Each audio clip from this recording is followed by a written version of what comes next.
حضرت ابراہیم علیہ السلام کی ملکیت میں 5000 بکریاں تھیں۔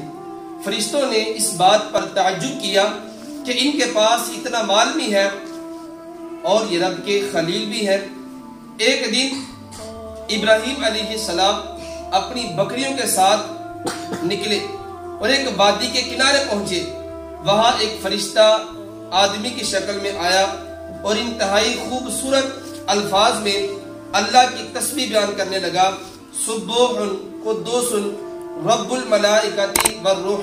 جب ابراہیم علیہ السلام نے یہ تسبیح سنی، آپ نے اس شخص سے کہا کہ میرے رب کا دوبارہ ذکر کرو اور میرا جو مال ہے یہ آدھا مال میں تمہیں دے دوں گا۔ اس نے دوبارہ یہی کہا، سبوح قدوس رب الملائکۃ والروح۔ آپ نے جب یہ سنا، آپ کے دل میں اور محبت پیدا ہوئی تو آپ نے کہا کہ دوبارہ میرے رب کا ذکر کرو اور میرا کل مال تمہارے لیے ہے، میرے سارے غلام تمہارے لیے ہیں۔ فرشتوں نے جب یہ دیکھا، انہوں نے آپ کی تعریف کی اور آپ کی تعریف کر کے آپ کو سب کچھ بتا دیا۔